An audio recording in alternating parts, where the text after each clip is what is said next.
Сәлем достар, қалайсыңдар? Көптен күткен реакция болады. Осы каналда біз ұзақ уақыт реакция істеген жоқпыз. Енді көрермендеріміз мындай Әкеш. Міне біздің бас кейіпкеріміз.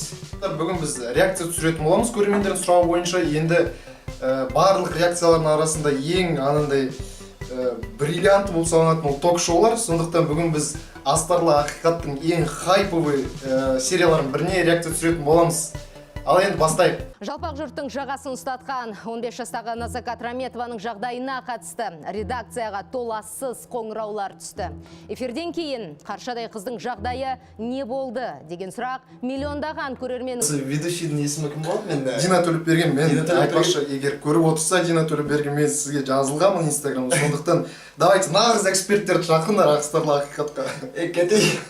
Адамда түрмеден де оңай құтылу үшін Кәрім өз-өзіне қол жұмсаған ба? Экранға назар аударайық. Алейкум қазақстандықтар. Мен тірік па, ешқандай өлуге жоқ ма?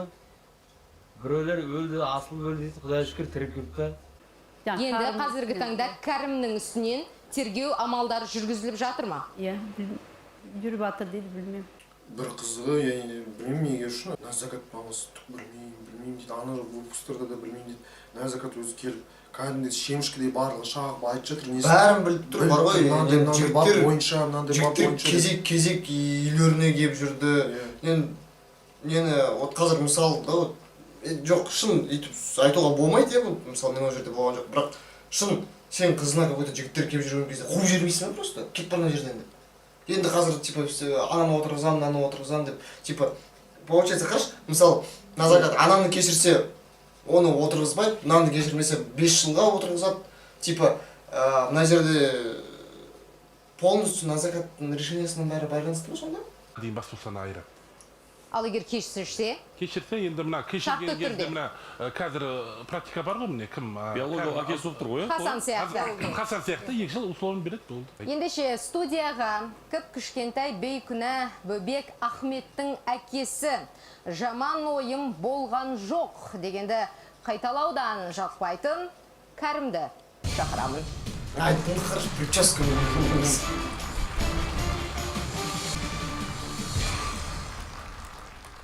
Кәрім, аманбысың, саумысың, аяқ қолың барлығы да түзу, өзің жүріп келіп жатырсың. Приколстаған жақсы көреді. Елде енді әсіресе Түркістан шаһарында бір жаман қауесет тарапты. Сен туралы неге оны кім шығарып жүрді? Уғылға оқып қояды ғой. Мен кім шығарып жүрмін, өлдіріп жіберді, асыл өліп қалды. Иә. Ал мынау... Әрекеттер жасаған жоқсың ба? Жоқ, ондай жоқ. Барған жоқсың ондай. Негізі... Ондай ойыңда болған жоқ қой? Жоқ, жақындырақ отыршы жаныма. Өйткені жақындырақ отыршы. өте көп. Одан кейін әлеуметтік желі... Психологический қадамдар көп қой. Адамға кәдімгі давление. Типа адам, мысалы, бір орынды өзіне ыңғайлы таңдады. Сен типа жақындырақ отыршы дейді. Сен елдің өзінше уже орнын ауыстырасың. Уже кішкене бар ғой, әбіржіктесің. Адан алдына отырасың. И уже типа қазір тақ деп нападениялар басталады. Тыныштанып басылады дейді. Қазір сен аяғына өлдіріп жіберді дейді. Кәрім мүлдем Бірақ сенің осы жерде шегелеп алайық. Байқадың ба? Мамасы мені бұлай бұрылып отыр ғой. До того противно болып тұр ана. Даже не то что сөйлесуге даже бір помещениеде отырып даже қарауға қарсы. Ешқандай ойың болған жоқ қой? Көрдім. Тағы да қайталап айтқым келеді, өлім ол тығырықтан шығудың жолы емес. Керісінше қазір енді өзіңнің мінезіңді, қайсарлығыңды танытуың керек. Сондықтан да осындай жаман ойлардың барлығын өзіңнен алшақ ұста. Келістік қой? Добрый Дина Төлепберген. 1 минуттан кейін басқандай болып кетеді ол. Менің ойымша. Всегда солай. Кейде жестко. Екі адамның арасында от салып жүреді моментально. Көкем түсіп жатыр ғой енді. Айтып жатыр ғой енді. Енді не істеп жатсың сен? Жігіт өткенде айттың. Жігітпен әпке дедің, маған айт. Мен айттым жігітше айтшы дедім, жаттың ба жатқан. Ой, әпке жатқан жоқпын, жігітше айттым дедің. Енді еркекше айтшы маған. Мен өзім жігітше әйелімін қатын болсам да айтшы маған соны. Не істейсің енді айтшы енді, бала сенікі. Үйленем деп жатырмын ғой. Қашып жатқан жоқпын, қыздарға бала. Иә, үйленем деп жатырмын. Қан Бала ішпейсің, менікі болғанда үйленем деп қан ішпейсің ғой. Асықпайық. Сізге қоятын сұрақтарымыз бар. Почему тогда его не было все это время? Почему Жоқ, ты шын. отдельно ходишь? Мына қыз по идее нені дұрыс айтып тұр. Ана мысалы үйленемін деп жатыр дейді да, кім көрдің ба ана нені? Иә, жалғыз кәсіп. Назакаттың типа баласының киімдері де нені жаңа киім керек, анау керек, мынау керек деп.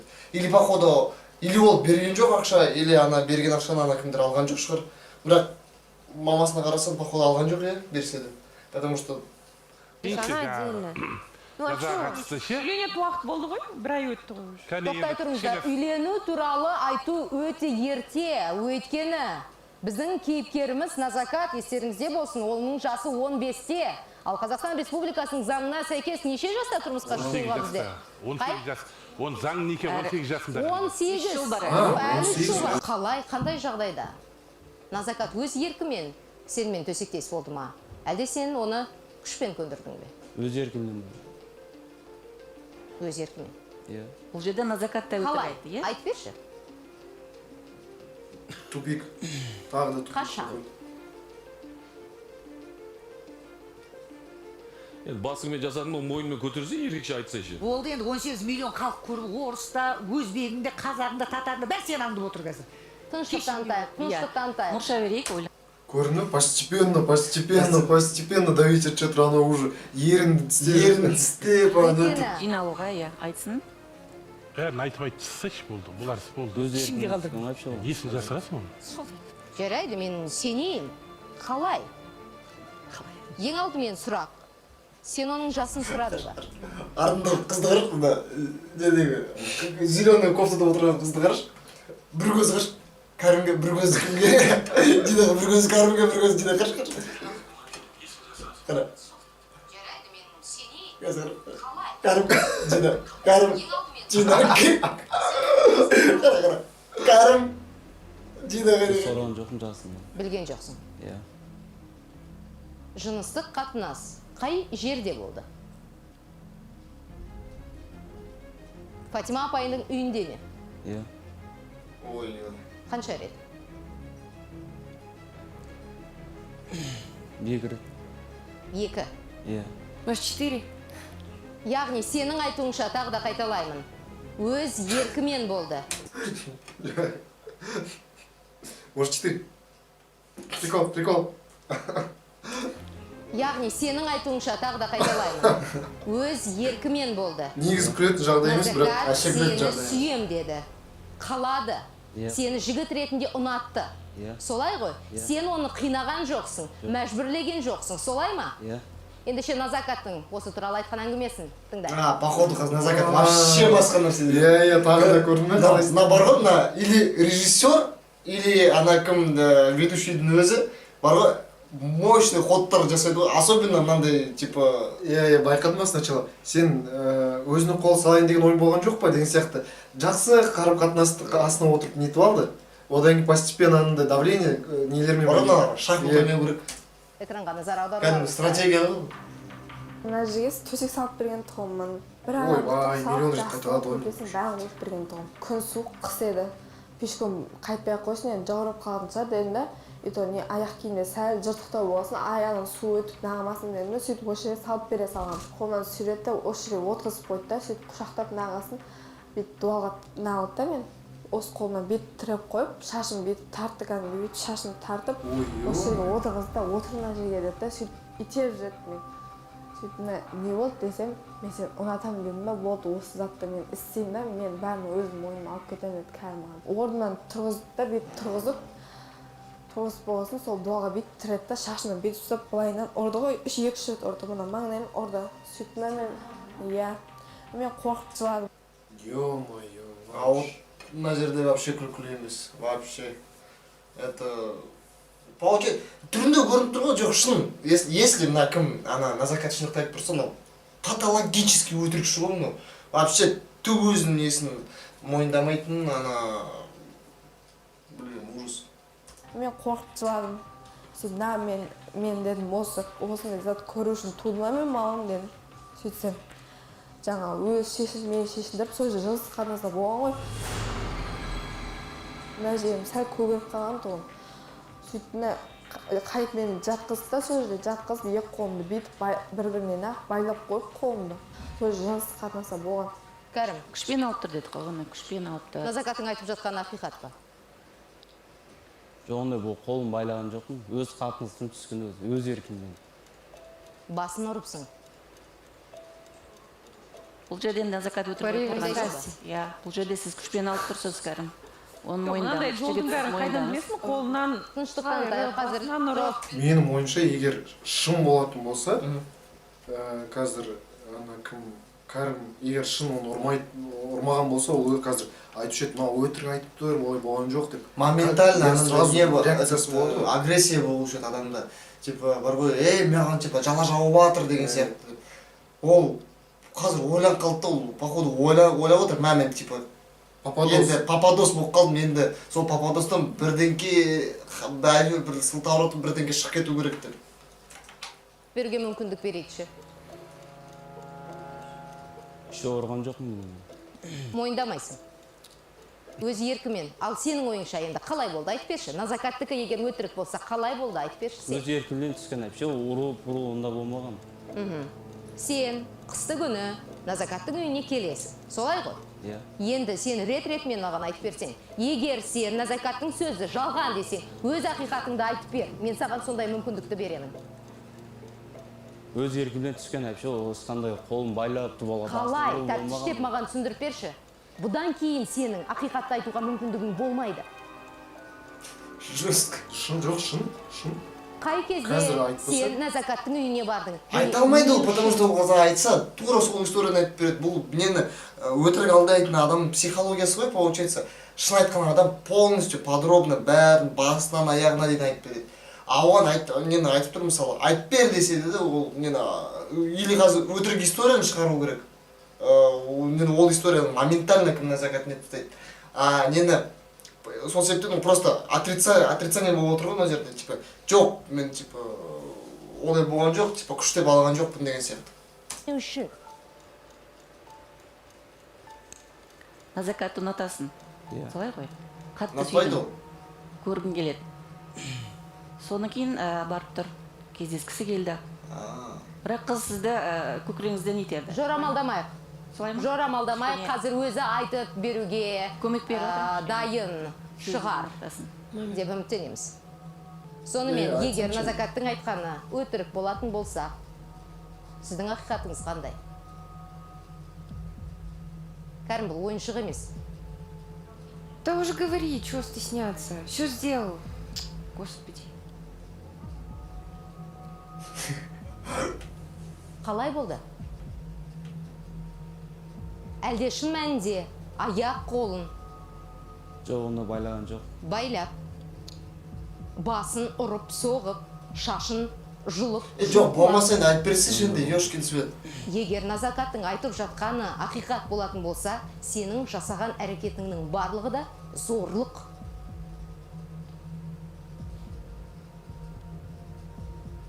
Қалай болды?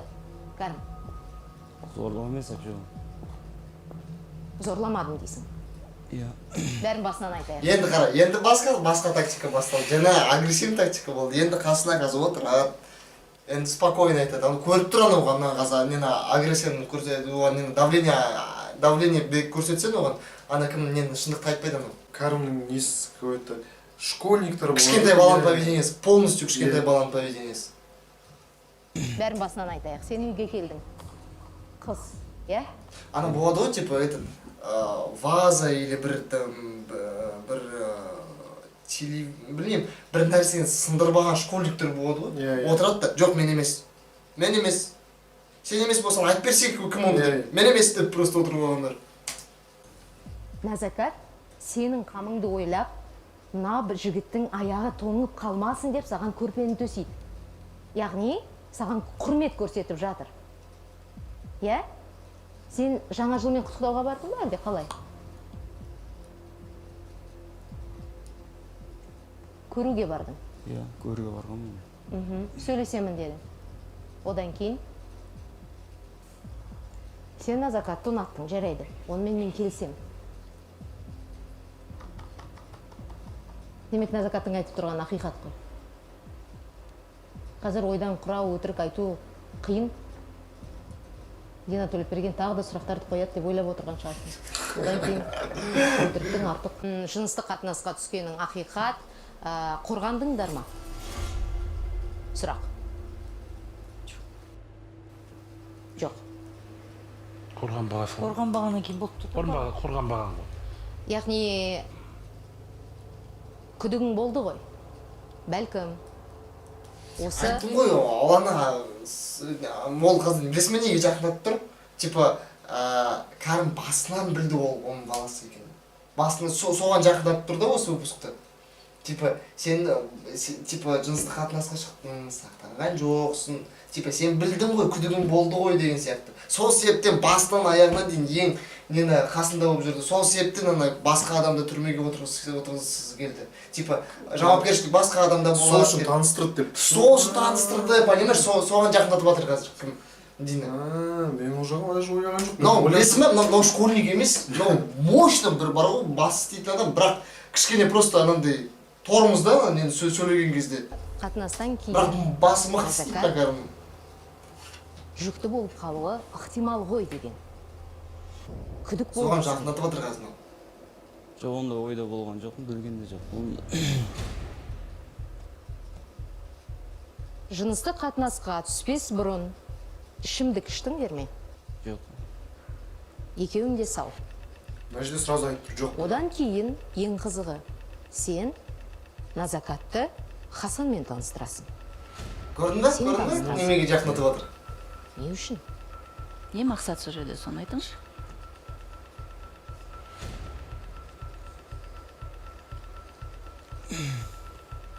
Может, тебе нравилось? Зачем? Хасан мен Назакатты таныстырған кезінде Назакаттың жүкті болуы мүмкін екендігін ойландың ба? Жоқ, ойланған жоқпын оны. Жарайды, осы туралы Назакаттың не айтып жатқанын тыңдашы. Асан білген екен өзі мен кәріммен екіқабат екенін білген екен, сөйтіп барғанда кәріммен 50 мың сұраған. Назакаттың баласын алдырып тастаймыз, 50 мың бер маған деп. Кәрім қазіргі неде жұмыс істеп жатқан жоқпын, ақшам жоқ деп бермеген кәрім. Қанша достарыммен де сұраған, беттестіріп бере аламын. Бұл баланың кәрімнен екенін Жоқ, бір жағынан қарашы. Нені кім Назакат қанша ол просто полностью бейкүнә емес та. Бірақ қанша өзінің несін ол қыз қиын жағдайда өзінің несін жауапкершілігін сезіп тұр да қазіргі сәтте. И единственный барлықтардың арасында полностью мойындап бастан аяғын айтып берген только Назакат қана. Қалғандар каждый өзінің бір несін іздейді да, выгодасын. Мысалы, мен жауапкершіліктен типа қашып кетемін, мен типа мен әке болмаймын, мен типа түрмеден қашамын деген сияқты әрбір нені іздеп тұр да, какие нені выгоданы. И сол себептен ана шындықты айтпай тұр. Мынау болса полностью типа қандай типа жарайды ұят болса ұят болады деген сияқты. Главное шындықты айтады да. Болып тұр ғой. Сол кәрім де білген болып тұр, бірақ маған өтірік айтып жатыр. Мен палшымын ба, мен білетін деп өтірік айтып жатыр. Бәрін біледі ғой олар. Екеуі де біліп тұр ғой бәрін. Кәрім, қалай болғаны? Асан сұраған менен. Сенен сұраған? Иә. Сол кезде айтса мен айтып кетесің Назакатты. Маған ештеңе айтқан жоқ. Мен де білген жоқпын көтергенде. Не үшін 50 мың теңгені сұрады? Баланы алдыртамын деп. Баланы алдыртамын деп. Иә. Кімнің баласын? Ол кезде білмейсіздер. Білмеймін ғой мен. Бірақ сен де, Хасан да Назакатпен сексуалды сипаттағы қарым-қатынаста болғандарыңды екеуің білдіңдер. Еркекше бір-бірлеріңе айттыңдар. Жоқ, қара, ең важный вопросты кім салып тұр? Не үшін Хасан да ақымақ екен, екіқабат екенін біліп тұр, сонымен байланысты. Білген жоқ ол Қымбат сарапшылар, сіздер қалай ойлайсыздар? Кәрім Назакатты Хасанмен әдейі таныстырған ба? Әдейі таныстырған, мен Жоқ, менің ойымша былай да, Дина ханым. Олар андай ғой, бір-біріне мақтаныш болғанда кішкене. Мен бардым, сен де бар деген сияқты оймен барған сияқты менің ойымша. Сөйтеді да, екіқабат болып қалғанын біледі да бұлар. Кімнен екенін білмейді, тез арада баланы алдырып тастауға әрекет жасаған ғой, бір сөзбен айтқанда. Иә. Сосын айтады, кім алдырып Негізі екінші себебі де бар. Себебі бұл екіқабат болып қалған білгеннен кейін оның ертең жауапкершілігі бар екенін біледі. Соны білген ғой, иә. Сол таныстырған соң бір-бірін жауып отыр ғой. Құтылу үшін ертең ол білмейді дейсің ба, барып заңгерлерден сұрады ғой. Мен 15-те қызды екі қабат қылып қойдым. Жоқ, ол дәп заңгерге барып менде қандай да бір жаза бар ма?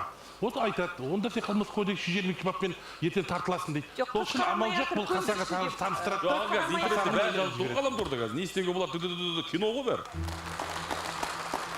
Назакатқа жаман ойым болмады деп 4 бағдарлама бойы болаттай берік болған Кәрім аяқ асты әке атанды. Досымның баласы дегені өзіне де болып шықты. Досымның қызы деген. Айттым ғой, ол келсе де, ана кім шешесі жақын айтпайды ғой кім. Сізді де, бізді де толғандыратын қыздың жауабы. Көгерген беді қызыңыздың шекесі. Жүрер еді, бірақ мен байқаған жоқпын, ұрып, мында зорлаған деп ойлаған.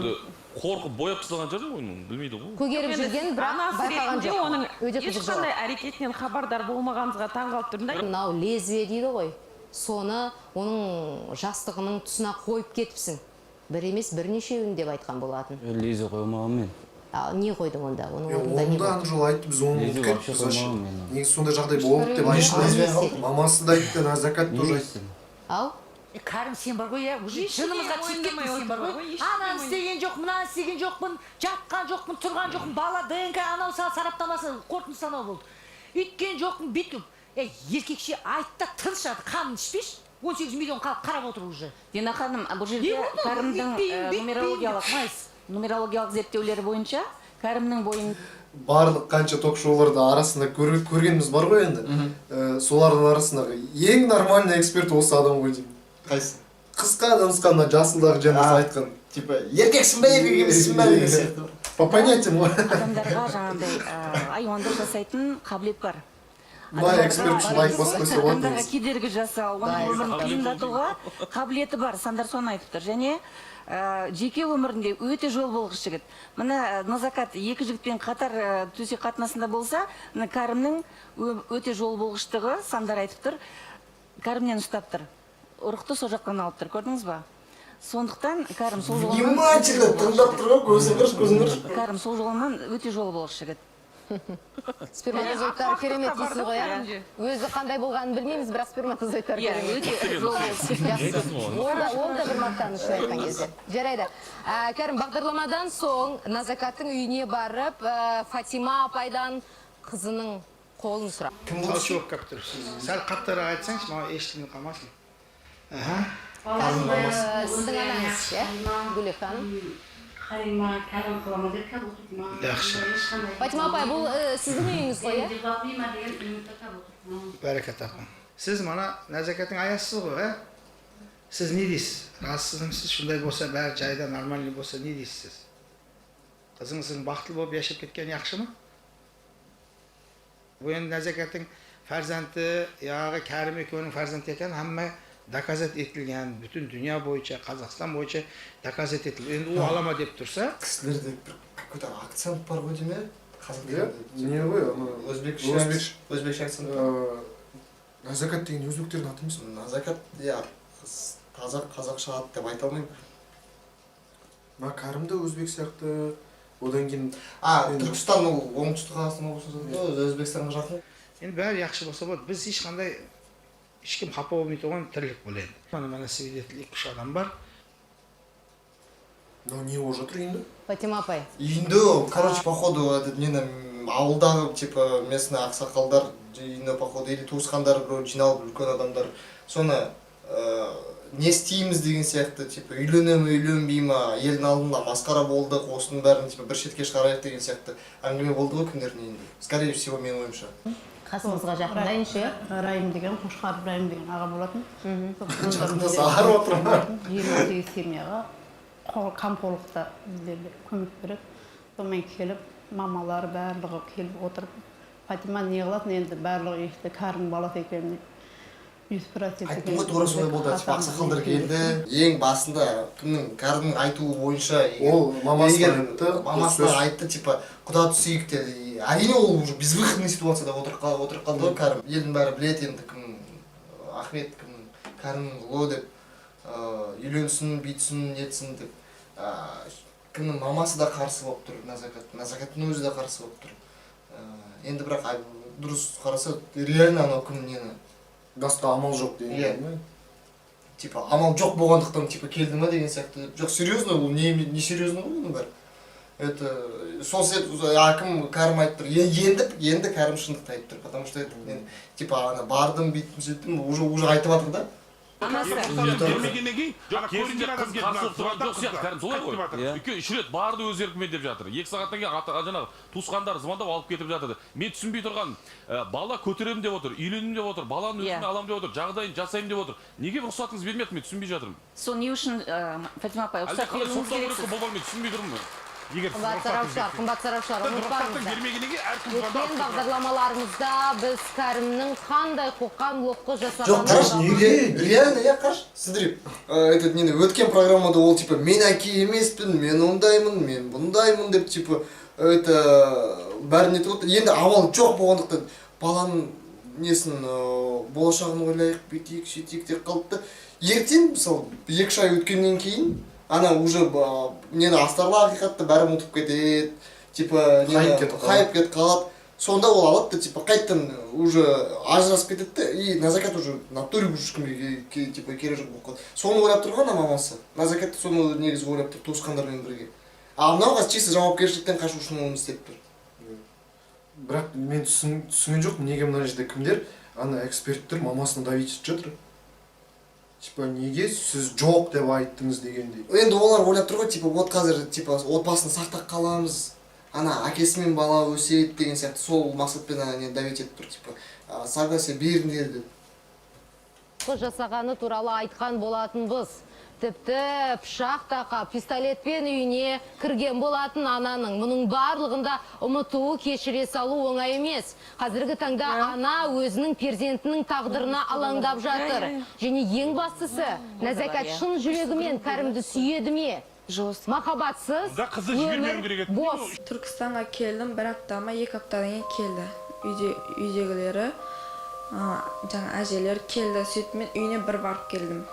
Үйіне барғанда немереміз көреміз дегесін алып барып әп келдім мен қайтып үйге. Баламның киімдерін ғана алып бардым, өзім киім алып барған жоқпын. Мен сол жерде айттым, Кәрім айттым, мейлі заттарын апарам, бірақ үйге қайтып келемін дедім. Үйге қайтып келемін дедім.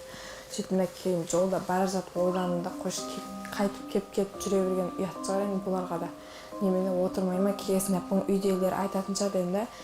Сөйттім де сол үйді қалам деп өзім нағылдым. Балам әкесі өспесін деу үшін бардым да мен ол жаққа. Сосын не болды? Бардым, сөйтіп нағашыларым звондады маған. Қайт деді. Қайтып келдім, сөйтіп ертесі күн мамасы келді. Мамасының әпшесі, жаңа нағашысы ма, Кәрімнің сол келді. Ертең бұл қызыңды ешкім алмайды, қалып кетеді, үй істеп. Ертең Кәрім мақұл сотталып шыққасын қыз алады әлі, үйленеді. Той болып, Назакаттың алдына өтіп кетеді, сол Назакат нағып жылап, көзінен қан ағып жылайтын болады, Кәрімді көріп тұрады. Кәрім, баланы көріп, бәріміз сүйсініп жатырмыз, көз тимесін. Сенің де тамағыңа ыстық жасты қылған сияқты. Баланы бір рет болса былай иіскеп көрдің бе? Иә. Бауырыңа бастың ба? Бастым болған. Әкелік мейірім, әкелік күш дегенді бір сезініп. Бірақ енді бар ғой, мүмкін ана баланың қолына алғаннан кейін, может быть, басқанда бір сезім ішінде пайда болған шығар, может быть. Совсем жауапкершіліктен полностью қашып жатқан жоқ шығар, может быть, шын мәнінде типа отбасы құрайық деген мақсатпен келген шығар. Мен ойынша дәл солай. Негізі обычно реакциялар қалай болады? Каждый минут сайын пауза басып, өз мнение айтып отырасың ғой. Мына жерде какой-то беріліп кетесің. Фильм болып тұрды, кәдімгі фильм. Санта-Барбара болып тұрған мына жерде. Көрдің бе? Бала шын айтқан кезде еркекке күш бітіреді ол. Өзің аумай қапты ғой? Да, кофе. Өзің аумай қапты. Аумай қапты. Айтпаса да түсінікті ғой. Айерге ешқандай ДНК қажет жоқ қой? Қымбат сарапшылар, енді басты мәселе қараңыздар. Қазір Назакат өз сөзінде айтып жатыр. Балам әкесіз өспесін деп барып көрдім дейді үйіне. Ендігі гәп оның жүрегінде. Өткен бағдарламамызға келген кезінде Назакат жүрекке әмір жүрмейді өкінішке қарай. Мен Хасанды сүйемін деп айтқан болады. Иә. Бұл жағдайда ғашық һәм ана бақытты болу үшін не істеу керек? Ақылға жүгінуі керек. Назакат өте саналы қыз. Қанша мына 15 жаста болса да үлкен адамның сөзін айтады, байқасаңыз. Серьезно? Екеуі бірге бақытты болып кете алады, өздеріне байланысты. Өткен бағдарламада Айгүл ханым, сіз Хасанмен бақытты болдыңыз. 15 жастағы қызға ашық самайды. Ана нені ойлау қабілеті, ана типа айтатын сөздері, нені ана мысалы қалғандар бар ғой, нені мамасы да, Кәрім да, Хасан да барлығы историяны полностью толықтай айтпайды. Амнан толықтай айтатын кезде типа мен былай істедім өйткені осылай да осылай. Мен былай істедім өйткені осылай да осылай. Өзінің қателері бар, бірақ мүмкін 15 жастағы қыз болғандықтан қателері бар шығар. Бірақ в целом былай жалпы қараған кезде взрослый адам ой санасы иә. Қалай ұстайтын барлық үлкен адам сияқты. Біз 15 жастан Николодин көріп отырдық қой. Екеуімен де жақсы, өйткені Хасанмен де, Кәріммен де судьбоносный брак дейді. Бізде өмірлік Ол қатарға Кәрім де қосылып жатыр ма? Кәрім қазір бұлардың арасында періште бар. Ну, если мужчина один раз отвернется, он никогда обратно не вернется. Да. Соответственно, Хасану он отвернулся, и у нее нет выбора, понимаете? Она не будет там на колени падать перед ней. Ну, он даже не примет ее. У нее остается один выбор — остаться с ней. Почему один от выбор? него, ну, ребенок, ну, реально, зачем расти ребенка без отца? Я бы подумала, осталась бы... Ну, если она не любит отца. Да, можно полюбить. Не можно, әлі жас қой. Келте ойламау керек та, болашақта ойлау керек та, ол әкесін ойлау керек деген сияқты. Енді ол жаңа Хасан айтып жатыр ғой, мен болды анау мынау деген сияқты айтып. Она уже должна понять то, что Хасана уже нет. Біз келте ойлаймыз да қазір жастардың несі. Тура махаббат ол, махаббат 3 жыл, 3 жыл деген әңгіме ғой. Ертең баланы ойлау керек қой, ойбай-ай, ана бала білмеймін енді қалай ойлайсыздар. Енді Бұлай бірақ негізі әркімге айтуға жеңіл де бұлай, нені сен өз жеке нені өмірінде нені қатысы жоқ болған кезде. Когда бұлай шетінен қараған кезде, эксперт болып отырған кезде әркімге айтуға жеңіл.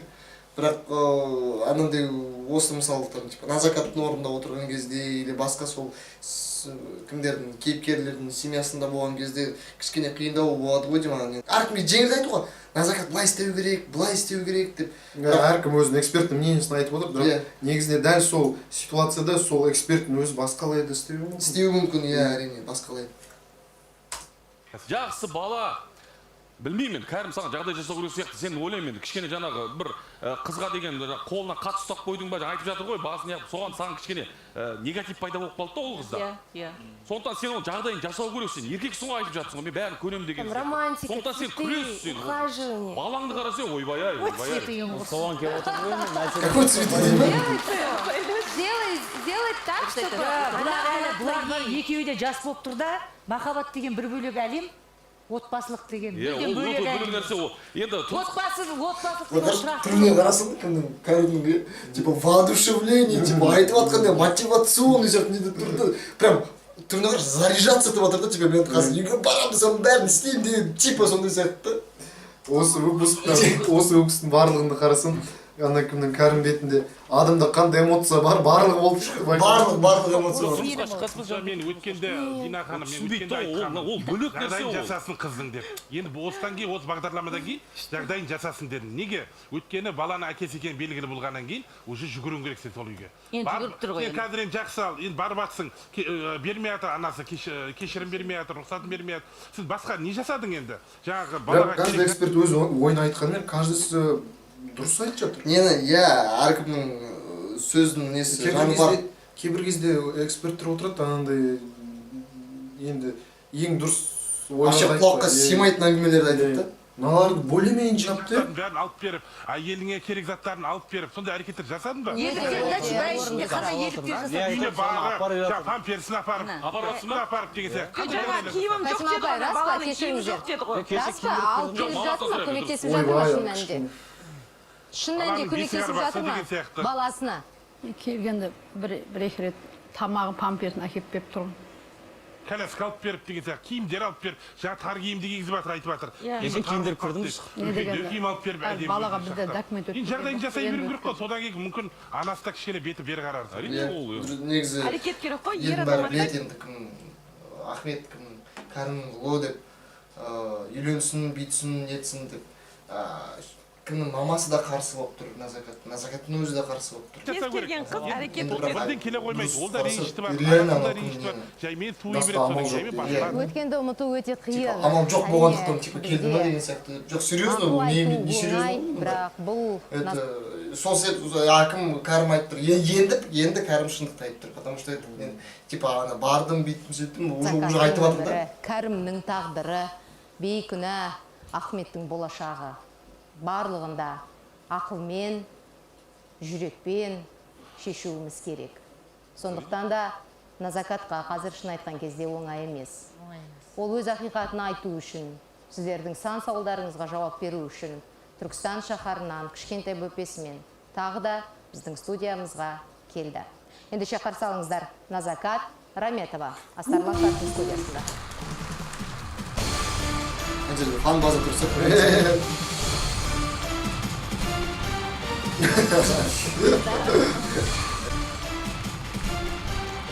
Абай бол, Назакат. Сәлеметсің бе?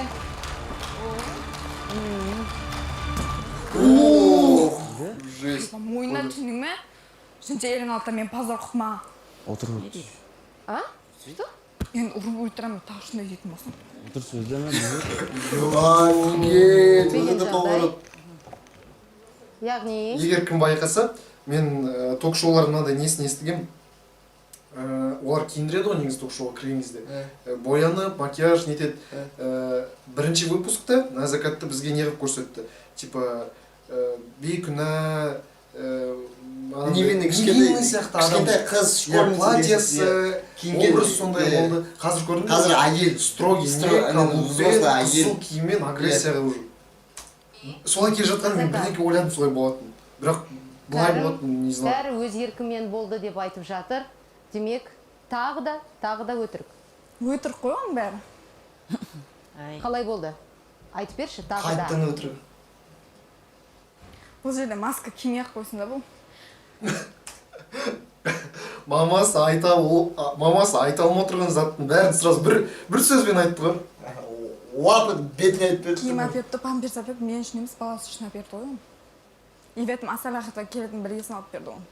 Оған не ешқандай әрекет болған жоқ. Оған дейін білген жоқ қой оның баласы екенін. Жоқ, баласын білгеннен кейін дейді да осы аралықта. Білді, көзі жетті. Кейін, иә.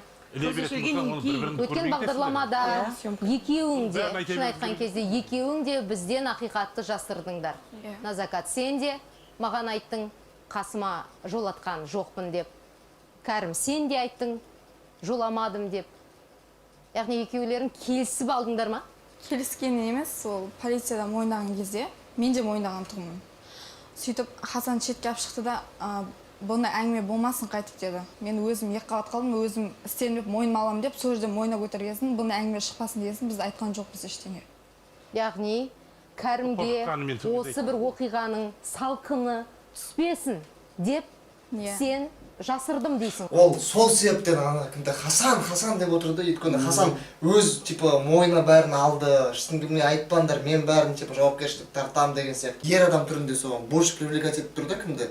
Назакатты. А мынау типа постоянно жауапкершіліктен қашып жатыр. Ана ер адамның поведениесі емес, сол себептен ол с кіммен Кәріммен болғысы келмейді. Сол себептен Хасан болғанда типа ер адам кішкене бір істірлігі ер адамның тірлігін көрсетеді. Ана көзінше, короче, Хасан Кәрімге қарағанда жақсырақ адам.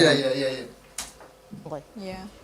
Бірақ Ахмет бізге ақиқатты ақтарып ашып берді. Бағдарламадан кейін шын айтқан кезде Назакат, қазіргі таңда біздің редакциямызға сенің жағдайыңды, баланың жағдайын сұрап хабарласып жатқандар миллионнан асады. Және Фатима ханым да айтып жатыр, Түркістан шаһарында аяқ басып жүрудің өзі қиын болып қалды деп.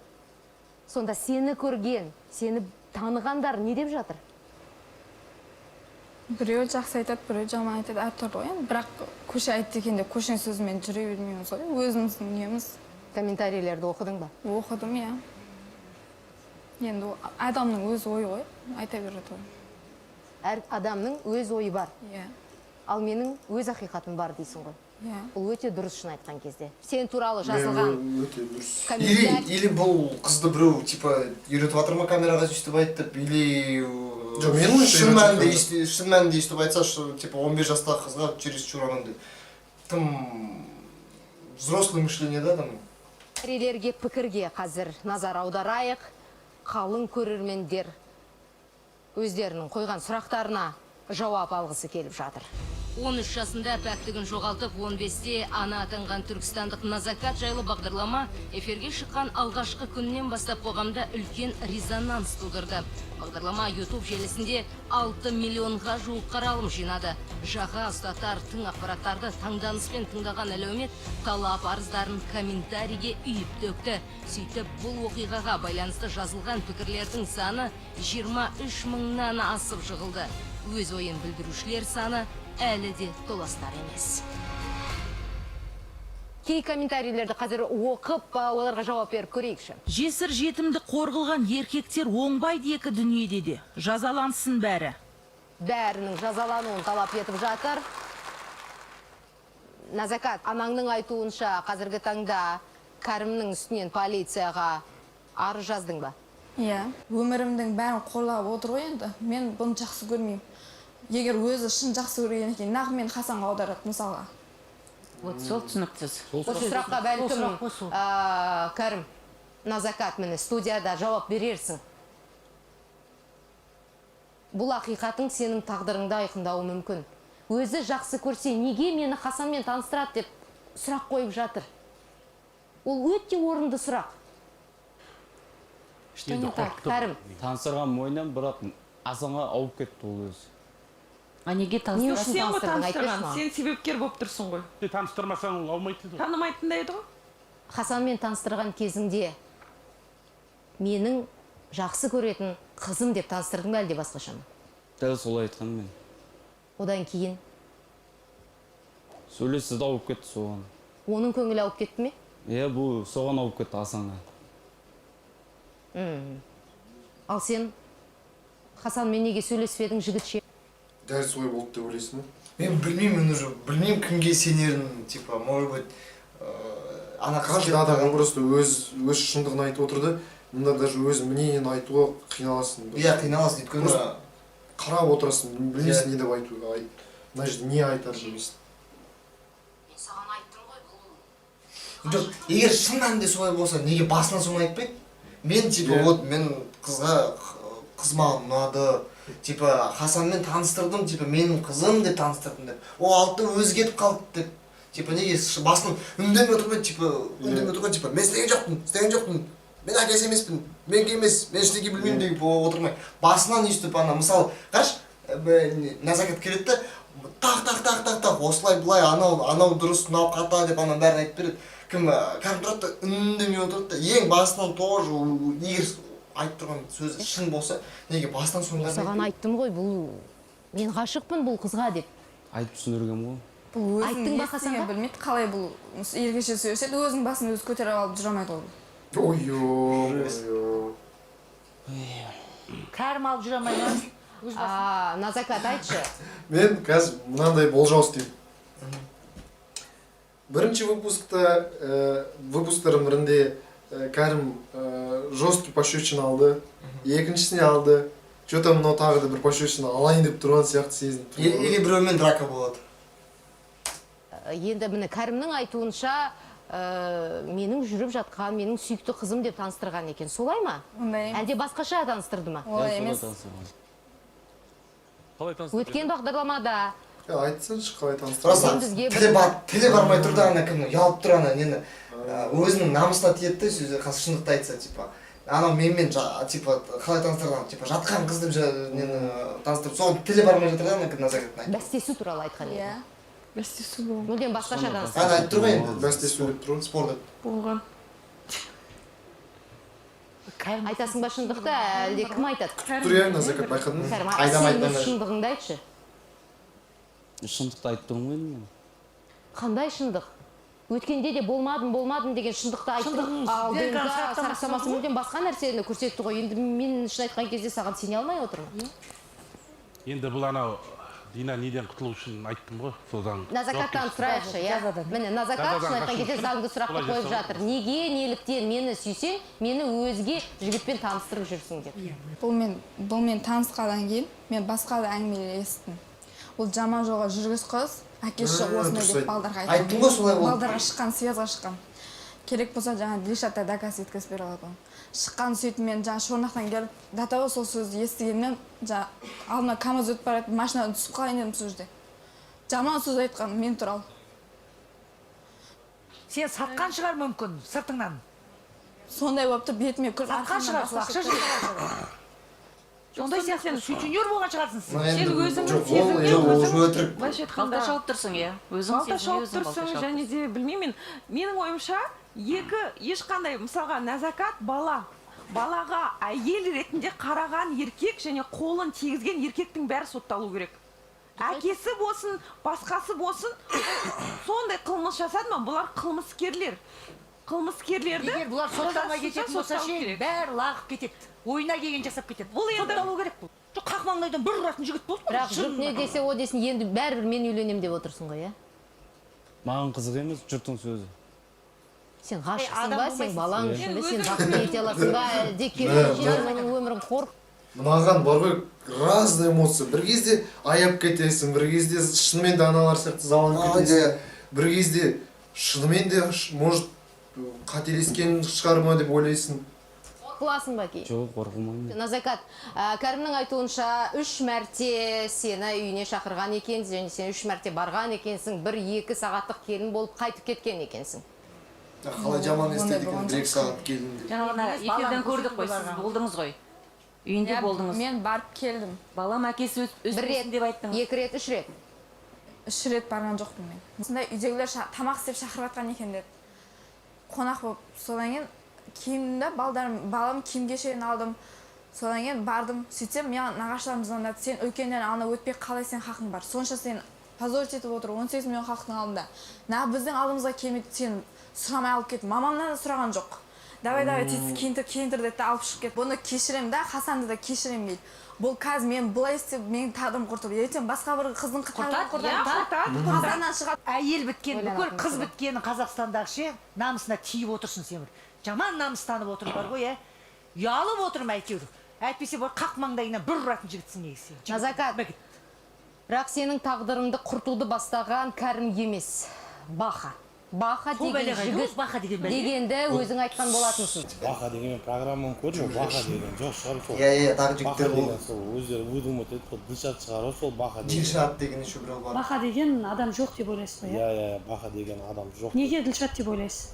Енді білмеймін, сол көп келіп жүрген еді, сол неғып жүрген еді, білмеймін ғой енді. Жоқ деген қалай ол, не существует? Ол шығар деп ойлаймын. Жоқ, енді көршісі қайдан біледі? Көбісінің айтуы бойынша, біз іздеп жүрген Баха өмірде жоқ. Ал өмірдегі бар адам ол Дилшат. Ол менің өмірімде не болатқанын білмейді. Көшеде адамдар не істеп жүргенін арқамнан былай сөз бүйтіп айтуға хақысы жоқ қой. Кәрім, сіз не деп ойлайсыз? Сіз шын айтқан кезде Дилшатты танисыз, білесіз, және сізді, Кәрім, Назакатпен танысыз. Сен байқадың ба? Ол қазір Кәрімде емес, Назакат стенкадан етіп жатыр. Назакатты қысып жатыр, Дина. Назакат, сенің бөлең, полицияның тергеуіне алынып жатқан кісі және көршілеріңнің айтуы бойынша Баханың өзі Дилшатты студияға шақырамын. Дилшат, астарлы ақиқаттың студиясында қауіпсіз қызметі шақыруларыңызды сұраймын. Айттым ғой, драка болады. Кәрім ашуыңды бас. Қауіпсіз қызметі. Кәрім. Не болды? Дилшат маған азын аулақ ақша беретін деп. Иә? Неше теңге беретін мәселен? 5 теңге, 1000 теңге беретін тұғын. Жиі ма? Жиі емес. Өзіміз жаңа үйде продукт болмай, магазиннен қарыз алып бересің, магазин қарыз бермеген кезде сұрап тұрады мен. Өзіңізді таныстырып өтсеңіз. Мен Дилшаттың әкесімін. Мен осы бағдарламада көріп отырып, мен осы шыдайыма шығып отырмын мен. Біз іздеп жүрген Баха. Ол Дилшат. Бақа деген сол өздері выдумать етіп сол Дилшат шығару сол бақа деген. Назакат, тек қана сен бізге ақиқатты айта аласың. Ешкімді аяма. Ең басында помнишь бір жігіт. Дилшат, бақа ма? Өзім қарындасындай көргем. Одан кейін сен қарындасыңды Кәріммен таныстырасың, солай ғой? Сөйтіп маған қай мектепте оқисың деп Кәрім сұрады. Әмір Темірде оқимын дедім. Жасың неше деді? 2005 жылғымын дедім. Сөйтсем, ё-май, ұқсамайсың ғой деді маған қарап. Сөйтіп бағана үндемей отыра бердім мен. Сол жерден түсіп қалды. Ертесі күні түнгі 10-да маған хабарласып тұрды. Кім берді десем, Дилшат берді деді. Бұдан сұрасам, жоқ, мен берген емеспін деді. Бақасың ба? Назакатпен жыныстық қатынасқа түскенсің бе? Осының барлығын анықтау үшін өтірік детекторын тапсыруға қалай қарайсың? Өте дұрыс. Өте дұрыс өте. Өтірік детектор. Детектор лживого. Негізі осындай программа бар болғаны онша емес бар ғой бізде осындай ситуациялар оказывается бар екен деп. Бірақ дегенмен осындай ситуацияларды наоборот көрсету керек, ашу керек. Өйткені нені мысалы жоқ болса мысалы астарлы ақиқат, иә, ешкім білмеуші еді ондай ситуация болды, ондай Кәрім бар екен, Назакат бар екен, осындай ситуациялар бар болып жатқан, бәрі ұят болмасын деп нені үндемей жүре береді, иә, былай зато көпшіліктің алдына шығарылады. Адамдар нені көреді бізде қоғамда осындай мәселе, осындай нені осындай жағдайлар бар екен деп танысады сондай жағдайлармен. Хотя бы бір жастар, жігіттер, қыздар ойлайды, осындай жағдайда отырмай-ақ қояйын, астарлы ақиқаттың программасында отырмай-ақ қояйын деп кішкене ойлайтын шығар, сана сезім беретін шығар деп. Негізі ондай ток-шоу жақсы деп айта алмаймын, бірақ дегенмен ол керек нәрсе. Хотя бы әзірше, хотя бы біздің қазіргі біздің қоғамға ондай ол керек нәрсе. Менің ойымша. Иә, достар, міндетті түрде пікір алаңға жазыңыз өз ойларыңыз, кез келген пікірлер қабыл алынады. Біз жай ғана өз реакция арнада осындай рубрика болған соң реакциямызды істеп отырмыз. Сіз жазыңыз, біз бәрін оқимыз.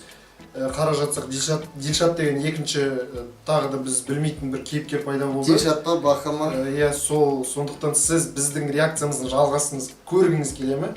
Жазыңыз, ондай болса біз түсіреміз әрине. Тек қана астарлы ақиқатқа емес, негізі кез келген видеоға егер пікірлерді көріп жазсаңыз, сол видеоға реакцияны жалғасы өзімізге де қызық болып тұр, сондықтан міндетті түрде мына қызыл подписаться батырмасына басыңыз, арнамызға тіркеліңіз. Кезекте реакциялар болады, және де басқа да видеоларда күтіп тұр сізді. Бүгінге осы. Сіздермен болған мен Әділ, және Али. Болды, шаршап кеттік біз. Біз просто достар екі выпусты қарап шықты, сол себептен кішкене мен анандай не болып отырмын да. Осындай ұзақ реакция бізде болған жоқ, сондықтан лайк басып, арнаға тіркеліңіз. Бүгінге осы. Пікірлерді қалдыруға ұмытпаңыз. Пока.